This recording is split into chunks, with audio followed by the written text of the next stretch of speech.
Hey, what's going on, everybody? Welcome to another episode of The Beer Enthusiast. This is episode 37. We are still kind of continuing with the slightly new format. If you watched the previous episode, then you watched our episode on pasteurization.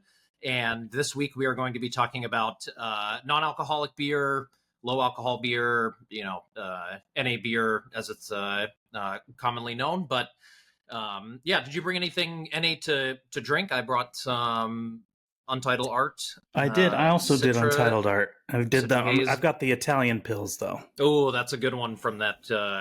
At least I bought mine in the kind of variety pack. It came with the juicy IPA, Citra Haze, Italian pills, and then like a blonde ale, I think it's called American Gold or something. But Oh yeah, Italian right. Italian pills is definitely one of the better ones from that sort of mixed pack. So that's Yeah, good. that's what I'm That's a going with. I very got a very good choice. Very my good little choice. Yeah. cohesion mug, which is nice. But Yeah. yeah, looks the part of a good Italian pills. So here we go. Nice. Nice. Yeah. But yeah, we wanted to do an episode about non-alcoholic beer for two main reasons, but the biggest one is that it's one of the main additions to the syllabus for the Master Cicerone exam. And so that's clearly a huge motivation for us. And they added kind of excuse me, so sorry, I'm getting over a cough. I might cough a little bit. So apologies in advance, but they added a very small section to the syllabus on non-alcoholic beer, and it's got three main points about non-alcoholic beer that they want us to know about. And so we'll definitely go over those. Those are the differences in allowable alcohol content between non-alcoholic beer and alcohol-free beer, which there's a distinction about. And then the second thing is common production methods, their impact, and considerations for finished non-alcoholic beer.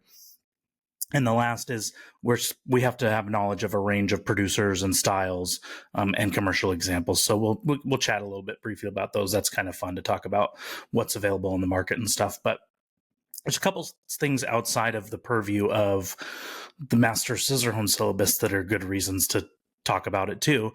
And I think that particularly in the United States, non-alcoholic beer culture is finally catching up to places like in Europe, specifically Germany, where they've had a much longer standing non-alcoholic beer culture. All of the major big German breweries have a non-alcoholic line or non-alcoholic versions of some of their main beers.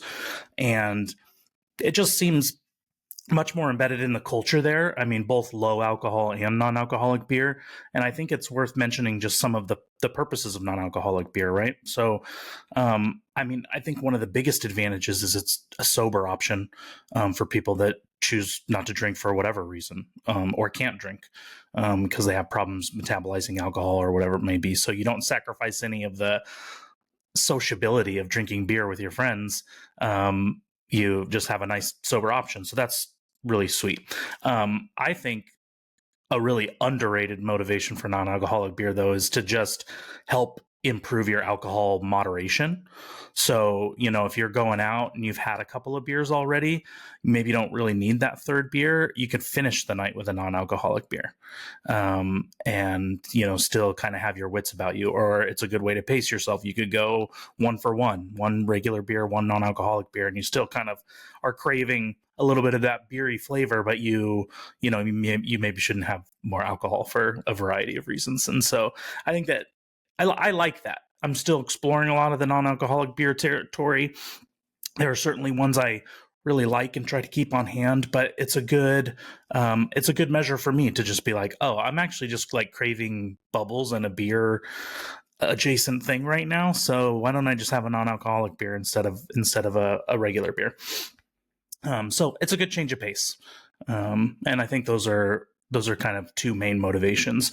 Obviously, non-alcoholic beer explodes in January every year. A lot of people participate in dry January or later in the year, sober October. So it can be a good justification as any for taking a break. And also just want to put out there that, don't give anybody shit for drinking out non-alcoholic beer or for taking a break. People have their own reasons for drinking alcohol or not drinking alcohol, and I think that this doesn't hurt anybody to have an option for people that don't want to have the alcohol. So that first question in the Master Cicerone syllabus is just the difference in allowable alcohol content, and really easy to remember. You can't call a beer alcohol free unless it literally has 0 alcohol in it. So we'll talk about the different methods to achieve that later, but can't have 0.1%, 0.2%. Alcohol free must be 0.0. To be labeled non-alcoholic, you can have up to 0.5% ABV, alcohol by volume. And so that's a really easy one. Anything above that, can't call it non-alcoholic. There are more and more lower alcohol beers that can kind of fit some of the, the impetus for why you would want something lower, no alcohol anyway. But for the purposes of federal regulations and just definitions, non-alcoholic beer, 0.5% ABV or less. Alcohol-free beer must be 0.0. So one question I'm curious about for you is, what is the lowest ABV beer that you can maybe think, and even if it's just a style, that's fine. I don't need to know the producer and the commercial example, but that does not fall under the non-alcoholic, like it's above the 0.5, but it's still relatively low. Like what would you say is kind of like the realm that you've kind of seen where it's gone and also not also in like the like Radler, territory, like still, it's just beer, not mixed with anything else. Anything that you can come up with, like a number, or if you can think of, if you've got a favorite, like really low ABV, beer, obviously. Yeah. So there are a couple of my favorites are Jester King does a beer called Le Petit Prince, which I believe is 2.9. So that's getting low. Anything under 3, you don't really see all that often. And then Enegren and some other breweries have taken a crack at German style light beer, and those are in that 3% range as well. I think theirs might be 3.5 or 3.4 or something like that. But so not really getting down into the ones per se, but those are some really low alcohol ones that I like to drink. And we actually had this discussion the other day about some of the particularly like grisettes and mixed culture saisons that Side Project does, but you can get those to be pretty low in alcohol. A lot of theirs are right at 4%, so I think that's sessionable, but not really as low alcohol as we want to get for this discussion. But the point being, there's lots of fermentation character in those, so you don't sacrifice a lot of flavor, even though the alcohol is a little bit lower. How about you? Yeah. Well, I'm glad you brought up Side Project, because that's pretty much the probably lowest ABV beer that I think I've ever really consumed. And like you said, it's lots of fermentation derived character. All of their, beer under that particular label sees time in, oak. Doesn't mean it sees a long time in oak. They've got certain styles, like I know they have a barrel aged like wit beer, kind of beer, but I think that only spends like a few months. In oak, and they've got one called a la table, and I think it's like 2.5%. That's probably the lowest one that I've ever that I can think of, and I think at that point that now that we've kind of talked this through, feels like right around the mid or high 2s. Kind of feels like if you're just going to go any lower, then you might as well just like take it the rest of the way. Maybe you're just like, well, if it's, why are we not having the NA label, but then making it extremely difficult to get, flavor? Because I'm sure you'll get into the fact that like that's really one of the, the great producers, that's what they're really good at, right? Getting it to the NA level, but giving you as close to the, like real beer experience as possible. Yeah, that's a good point. There are a lot of flavors, either sacrifices or considerations for getting a beer that low in alcohol. And yeah, there seems to be a middle zone there where it's hard to justify having like a 1.5% beer. Why don't you just go all the way? But if anybody knows of any that are like between 0.5% ABV and like 2 that you like or that you consider, definitely leave it in the comments. But I think the lowest ones I regularly drink are in that like 3 to 4% range. And so that's why I like to mix in a truly non-alcoholic beer from time to time, because then we're just getting really low, which is nice. Yeah. Let's talk about the common production methods, which I actually think is kind of like the meat and potatoes of what we need to learn about, aside from sensory stuff in drinking the final product. But I like to... There are basically like two super categories of how to make non-alcoholic beer, and then a lot of methods underneath each of those. And really the idea is you either are removing the alcohol after you've made the beer like normal, or you are controlling the fermentation in some way. And so there are multiple ways to control the fermentation and multiple ways to remove the alcohol. But those are like the two broadest ways to think about how you achieve non-alcoholic beer. And so let's talk about alcohol removal first. And there are three main ways, and I think there are a lot of emerging technologies as well that I'm less familiar with. But the three main ones are vacuum distillation. And in vacuum distillation, you're basically heating up the beer in a really low pressure environment, which lowers the boiling point of alcohol even more. And so you can heat it to a temperature where you are volatilizing the alcohol into a gas, and it is collected in a different chamber or whatever, because that boiling point is lower than water. So you're not driving off a bunch of stuff that you want to keep behind in your non-alcoholic beer. The second kind of version of that is steam distillation. So really the same theory, but you're just using steam to boil off alcohol. It does tend to take a lot of flavor with it as well. And that's kind of the trick.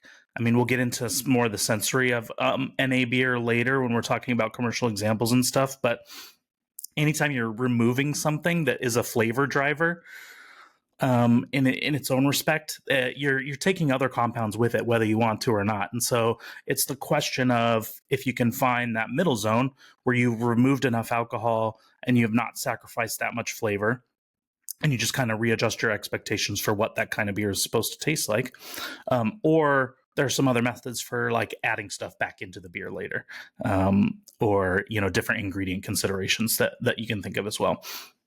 But the third main alcohol removal method is membrane filtration. So basically, it's reverse osmosis, where you're passing the beer through a semi-permeable membrane and it is separating out the alcohol. It actually separates out a lot of the water too.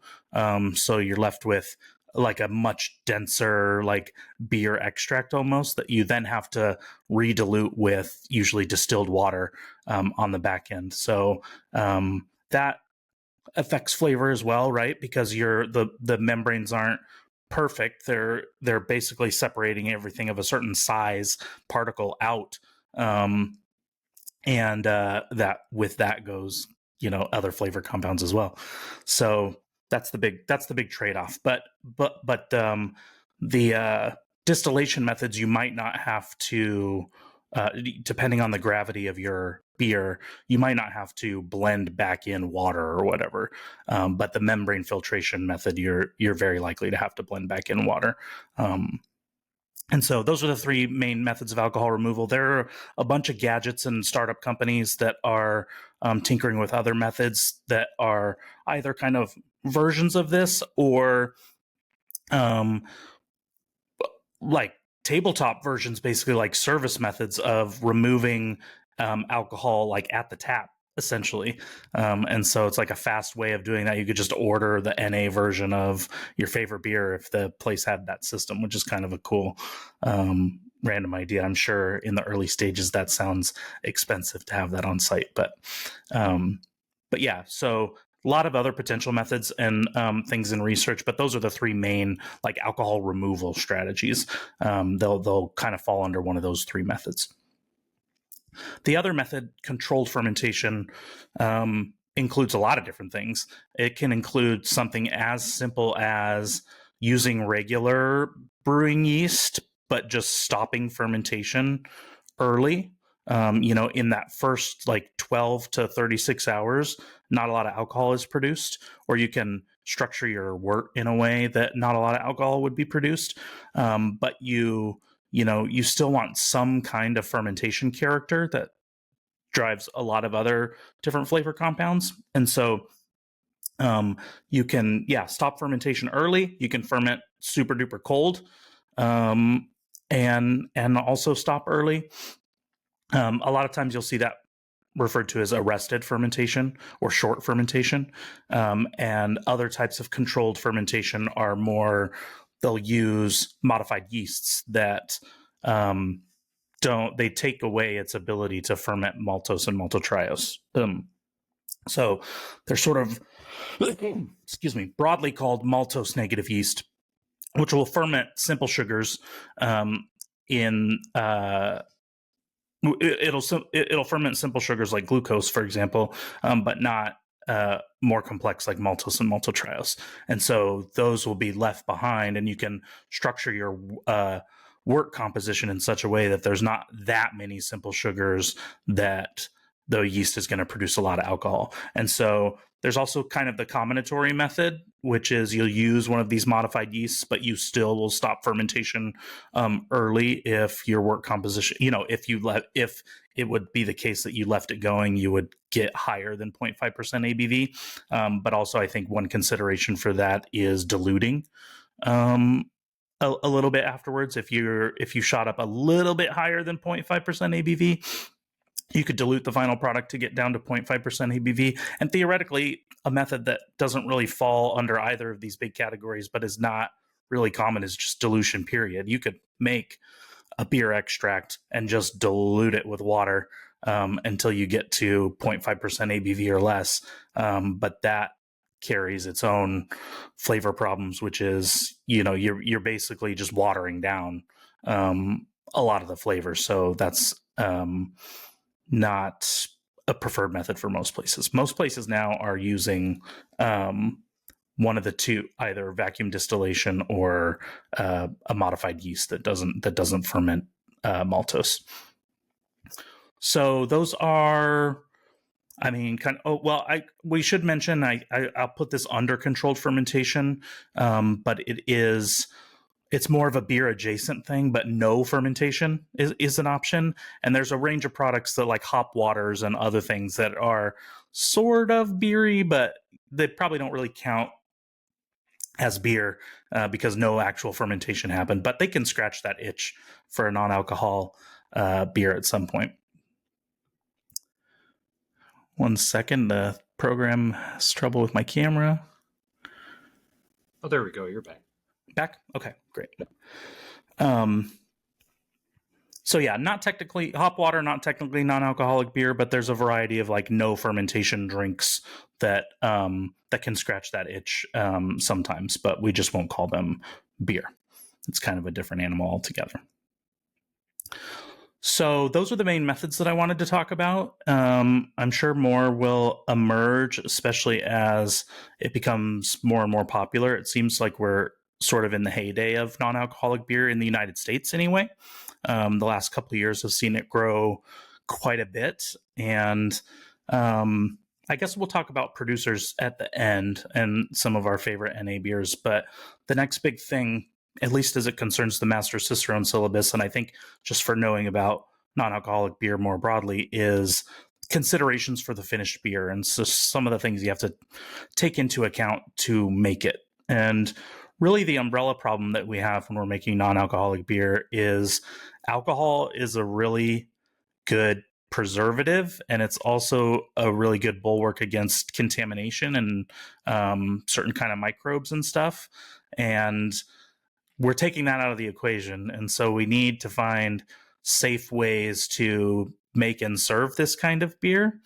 And especially with other levers that we have to pull that take other protections out as well, right? And so one of the main ones is hops also have a lot of antimicrobial properties.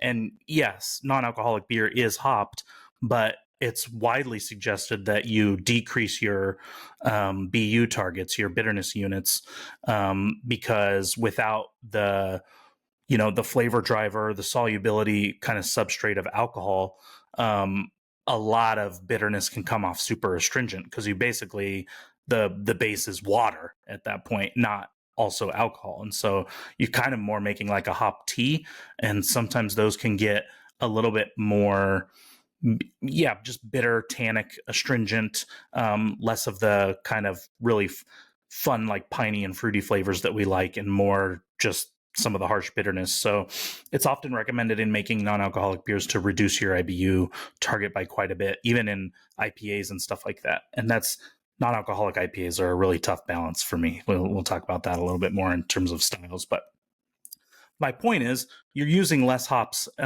in bittering too. So you've like lowered another thing that helps protect us against contamination and some other nasty things that can get in beer. And so we've taken all of one thing away, a little bit of another, and we're left with, kind of a moderately sugary liquid that can just be a breeding ground for bacteria.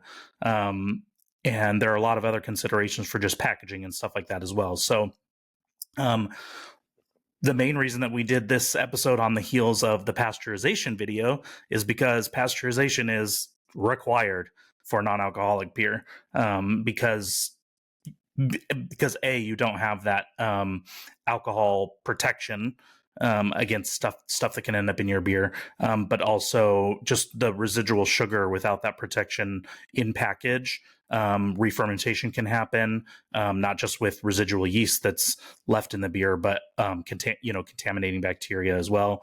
And so there's all kinds of safety issues with that in terms of not necessarily in terms of like the health of drinking it, although that is a consideration, but more like re-fermentation can cause bottles and cans to burst, and it's just not particularly safe. So another thing in the construction of your NA beers that helps is they're going to have they need to have a lower pH than a lot of regular beer. That lower pH environment helps protect against a lot of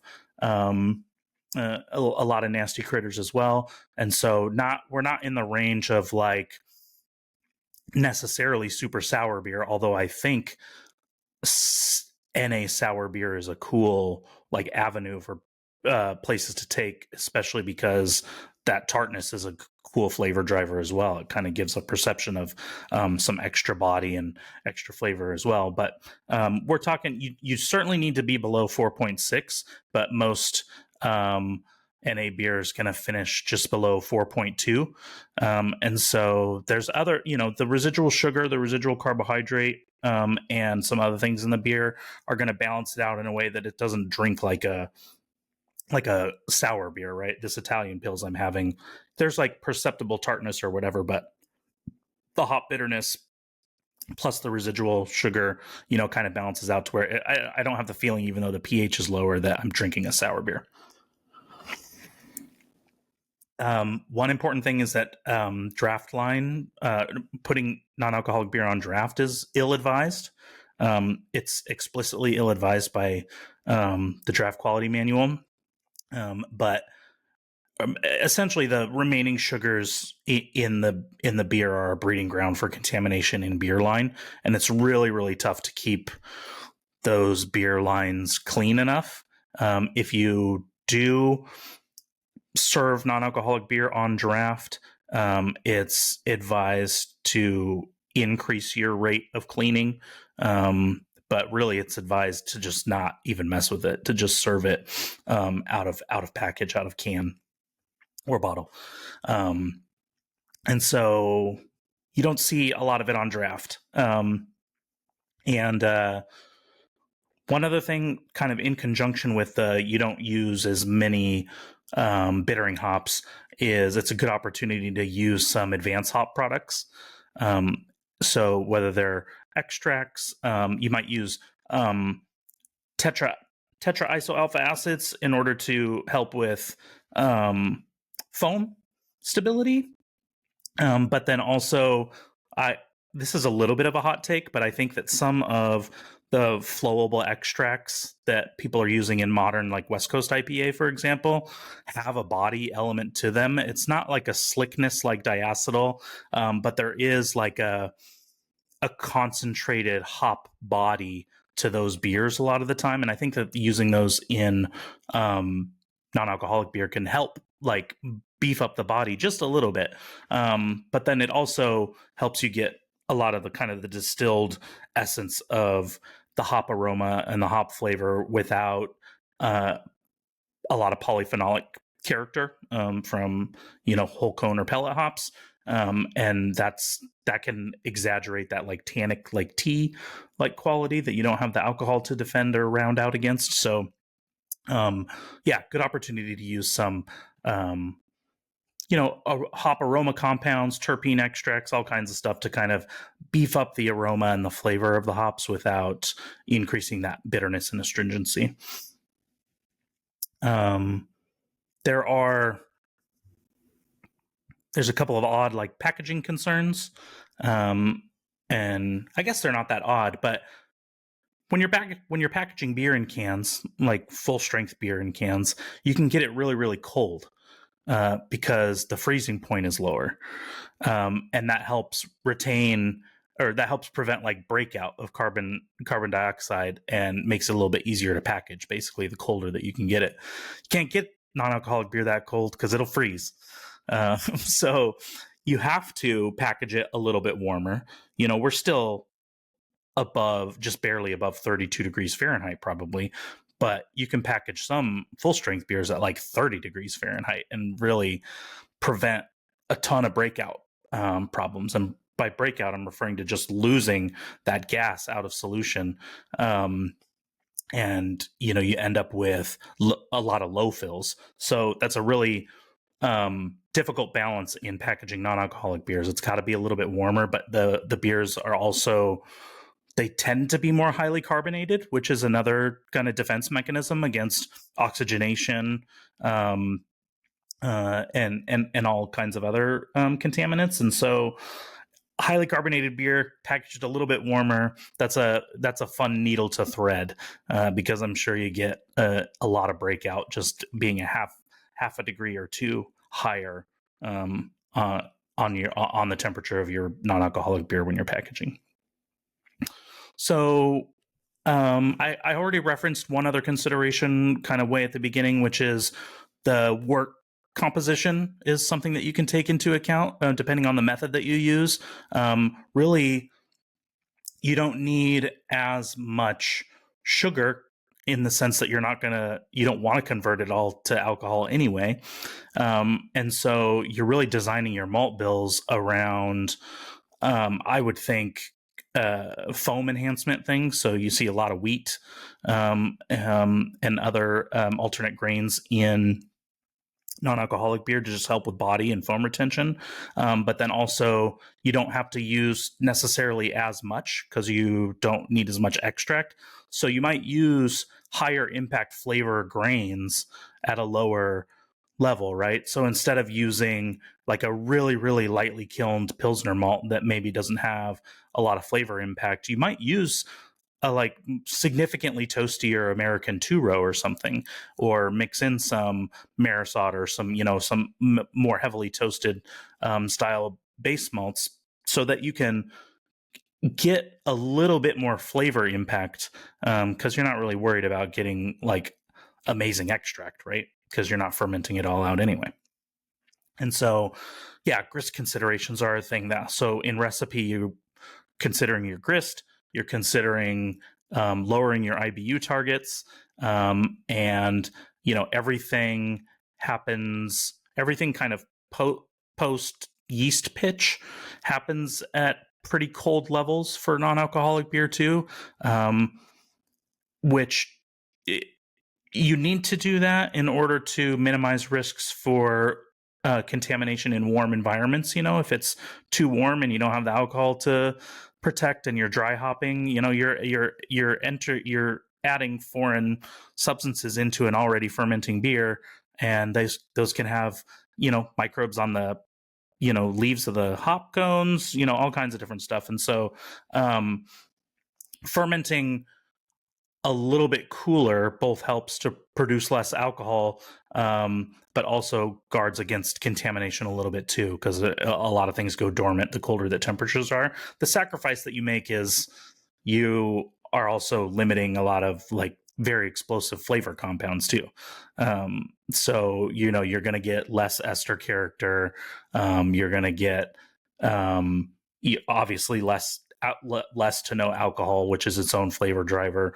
And so, and when you're, dry hopping an NA beer, which I think is not all that common, they'll do it a little bit, but you would do it at very, very low temperatures, which gets less of kind of those like biotransformation like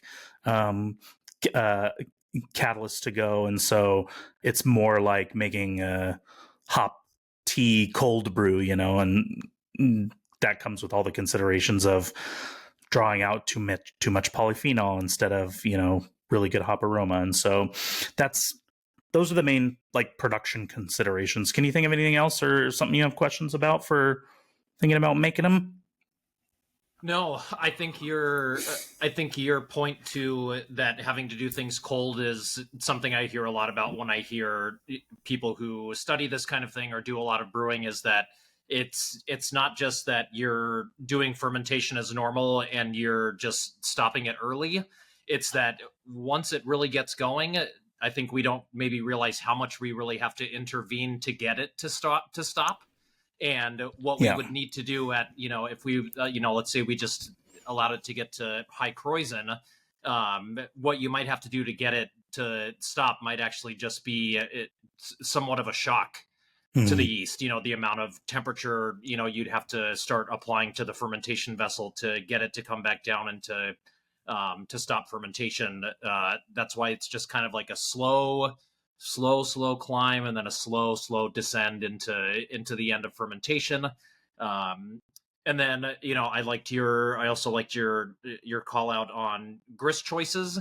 And as you can see, we're drinking relatively lightly colored, beers. So if people are thinking, oh, well, what if I want to make a blonde or an Italian Pils? Plenty of places you just mash in at, mid 160s. You're just going like super duper high, and it's alpha amylase, which is going to create a little bit of, it can create a little bit of maltose here and there, but for the most part, the majority is going to be larger, things like you said, like maltotriose or things of or things of that nature, and then you can combine that with a maltose negative yeast. So there's not just you can like in brewing normal strength beer, there's lots of different levers that you can pull. You just have to start learning, okay, if we pull this lever, does that mean we kind of lose this aspect of the beer that then we need to, do something else with another lever, down the line. And so it's just kind of understand, this is why it's important to understand not only why you're doing these things, but what exactly it does to the composition of the beer, and then how you might have to compensate for that down the line, or maybe early if you have to do something earlier on in the process. Because if you realize, oh well, we can't really mess up fermentation because we don't have vacuum distillation, or we don't have membrane filtration, then you might say, oh, if we don't want to mess with that, then maybe we do want to make sure that the styles that we're making have grist choices that are not going to provide as plentiful of a fermentable sugar, or maybe they're a little bit, maybe a small percentage of it is under modified, and then again you're still getting a lot of those foam positive things. You're using things like chit malt, or you're using things like a really lightly colored wheat malt. So it's there's a lot going on. That's why the people who are doing it really well, really have a big piece of the market, because it is really difficult to do, and it can be really expensive, especially in just trying to learn how to do it. But no, you brought all the stuff I would have thought of, or what I've come across. That's all pretty sound. So, well, that's a good segue into just the last little component here, which is, the syllabus says we should be familiar with a knowledge of a range of producers, styles, and commercial examples. And so I want to go through some of those now. and also use it as a vehicle to talk about. I think there are kind of like two different philosophies about making NA beer, and you'll be able to see that in the different producers. And it's, and there's a lot of crossover, but basically, I'm thinking of it as: are you trying to make a non-alcoholic version of an existing beer and make it taste as much like that beer as possible without the alcohol? Or are you just making non-alcoholic beer and it's kind of its own thing? It's not mimicking a specific beer, and hoping to both educate the consumer, and get information out there that changes our expectations of what a non-alcoholic beer is supposed to taste like. Because one of the main refrains is, and this is a complaint of mine too, but I'm just so used to regular beer, is a lot of non-alcoholic beer tastes wordy, for lack of a better word.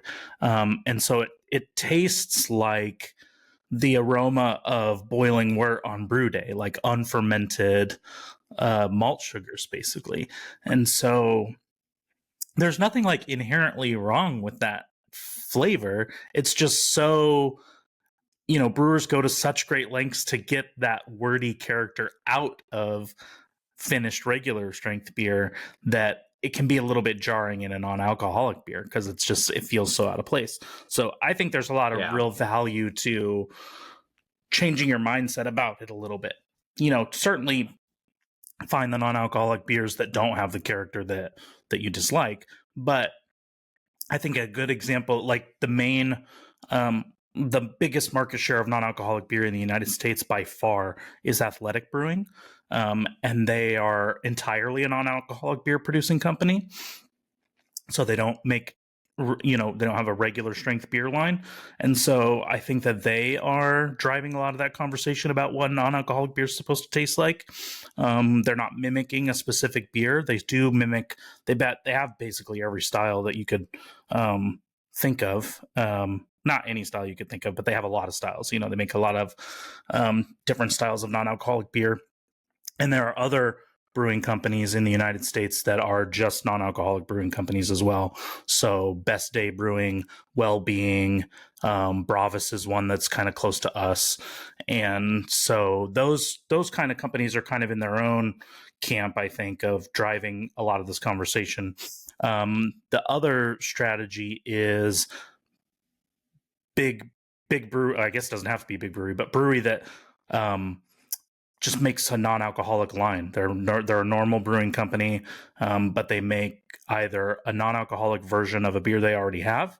So the most prominent examples of those for me, and two that I like a lot, are Guinness Zero is for my money a very good approximation of regular Guinness, and then Deschutes has a non-alcoholic black butte porter.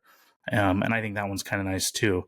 And so contrast that with Sierra Nevada, who has a non-alcoholic line called Trail Pass, but it's not mimicking any of their current beers. They don't have like non-alcoholic Sierra Nevada Pale Ale. They decided to make something totally separate, which I think both versions are super smart, right? Like you either want something that's recognizable, that people can pick up and associate with a beer that you already have, or you want to divorce them because you don't want it associated. You want to kind of keep the marketing integrity of the regular beer as is and not kind of dilute the brand. So I see value in both of those. Excuse me. Already mentioned the basically every German brewery does a non-alcoholic beer. And we've actually gotten them in the States for a long time. Like that was kind of before Athletic Brewing, that was kind of the biggest set of non-alcoholic beers. And they were also the better ones than some of the domestic breweries, in my opinion, that did some non-alcoholic beer because they've been doing it for so long.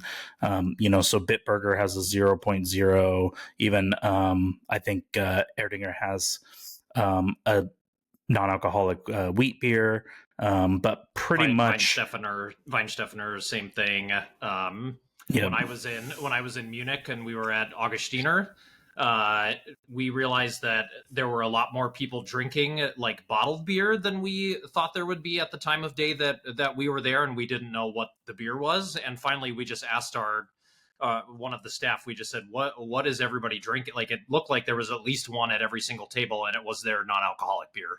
Mm. So, like, what you had said about it already being a part of it, I mean, that was like very clear, in my experience there too. But yeah, Weinstefaner has, I want to say they definitely do their Weiss beer. They have an NA version of that. I don't know if they have a Helles, if they do their Helles in that regard, but yeah, internationally, you're right, we're kind of catching up.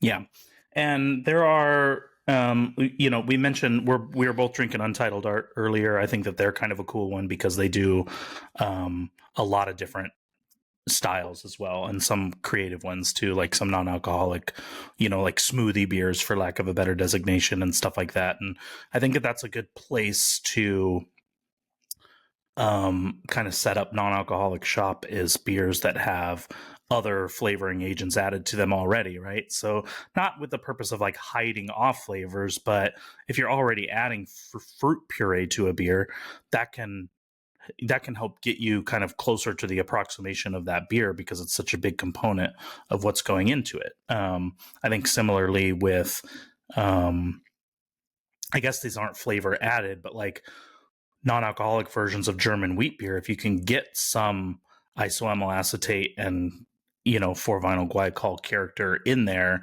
that's a little bit more reminiscent of the original beer as well. So the real tough needle to thread, in my opinion, and a lot of the early ones to market of light lager that is non-alcoholic, those are kind of tough because, the same philosophy of it's hard to brew a Helles or an American lager, for example, because there's nowhere to hide, is even more true of the non-alcoholic version.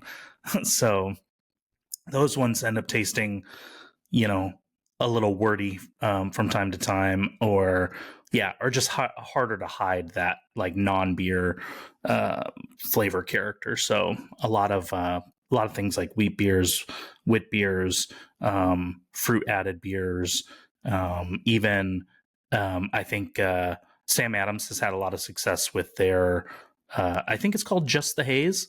Yes, yep, and that's right. It's actually quite nice. And if the theory of hazy IPA, for example, is already to de-emphasize bitterness and to increase, aroma, that's a good vehicle for a non-alcoholic beer anyway, because we're trying to avoid some of the bitterness. And so if you can coax out some of that juicy character, you're already avoiding the bitterness. So that's kind of a nice template too. So you see a lot of non-alcoholic hazy IPA out there as well. But all the way up to like AleSmith's non-alcoholic beer is their Speedway Stout, which is normally like a 10% ABV beer. So it seems like an odd choice at first, but that's a coffee beer too. So you're bringing some coffee into the equation for the non-alcoholic version that can help it be more reminiscent of the original, even though it's missing 10% ABV. But yeah, those are just some of the producers. Is there anything that you like that you want to give a shout out to? Yeah, my favorite NA beer that I've ever had by far is from Alvarado Street, and they have a kind of like fruited sour, like borderline. It's not quite into the like 450 North like smoothie beer realm, but they definitely pack in a lot of fruit character, and it's the Biggie Biggie series. They've got like Biggie Biggie Blueberry, and they've got all these different ones, and they've got one that's called Barely Biggie POG. And it's basically their sour base, but it's got a blend of like passion fruit, orange, and guava, like fruit character mixed into it. And I think, like you said, I think the fact that you're adding in the lower like pH part and adding some fruit character, it's you're getting one of those sort of shelf stability. You're pulling one of those levers really well by getting the pH below 4 for a sour beer. But I mean, that's the only one I've ever bought where it's like I just will buy 6 packs of it if I ever see it, and I just consume them like very quickly. They're so good. Yeah. Black Butte is one I've enjoyed, and one that I consistently hear time and time again as like one of the better ones.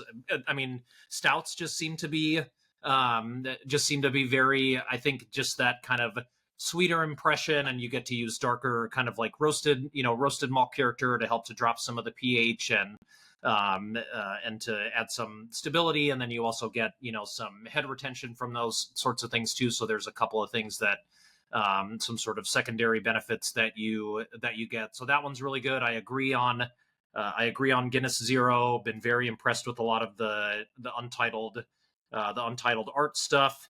And I also think that I think with the trend with what many of the sort of hop producers that are making these advanced hop products, where a lot of that research is going now, which is to how to start to impart flavor and aroma better. I think for advanced hop products like Tetra and, helping things to be light stable and head retention and bittering, I think that's I don't know how they're going to get much better at that. I think those are pretty much like, there's already so many benefits. Like, I think putting a lot of research into that to try and get any sort of margin is probably not worth the effort at that point for any of these people, but still trying to figure out how to, I think the flavor part is mostly there. And now is there any way that they can supplement the sort of body polyphenolic character that sort of gripping part of the bitterness that you really get from the plant material?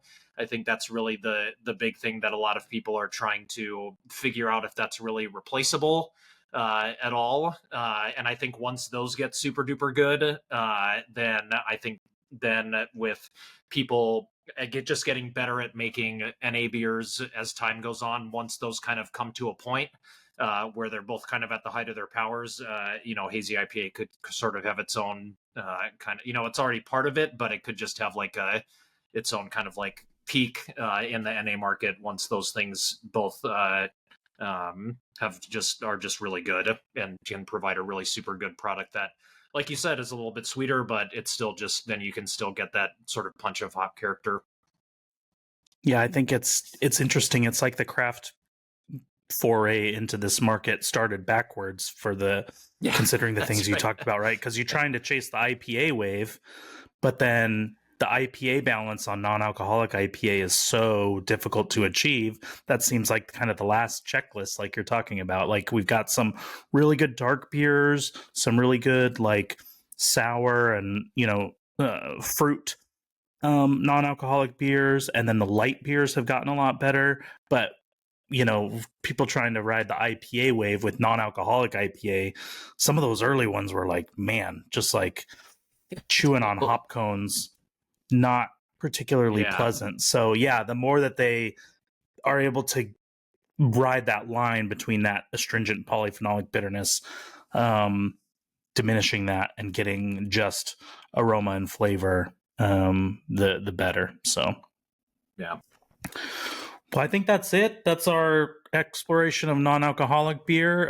If you have any questions, we're still learning about this as well. We'd love to research about it, or any comments about non-alcoholic beers that you like. Anything that you think that we missed or anything that was incorrect, we're always welcoming, fixing our mistakes, especially as we get ready for this big exam again. And so that's what we've got. We've got this little two-parter that we've finished on pasteurization, then in non-alcoholic beer, and we'll be back with another episode soon. Yeah, absolutely. One other thing too, if there's anybody out there who is like strictly, really on, on the NA beer train, and you're not kind of like dabbling in it for maybe the purposes that we are, there is a sort of certification for NA and alcohol-free beer. It's called aficionado, and if you kind of look at it, they have the AF in aficionado as kind of highlighted for alcohol-free, and then there's a NA part in the last part of that word that they highlight for NA. And I know I just got the sort of textbook for that on Kindle. So there's a resource like that out there if that's something you're just kind of really, really focused on. If you're like, I like something like Cicerone, but I don't really, drink, kind of actually, kind of higher alcohol, types of beer, then make sure to check that out, because that's available for people. And I know that's something I'm going to be working through. And of course, if there's any producers that of that are just killing it that we don't know about, just send those our way, because I think Chris is right. I think we're both also definitely interested in, not only brushing up for the exam, but yeah, sometimes it's just good to, like Chris said, just have a tasty beverage that doesn't have a ton of alcohol in it. So, cheers to that. yeah. Cheers, everybody. We'll see you next time. Cheers, guys.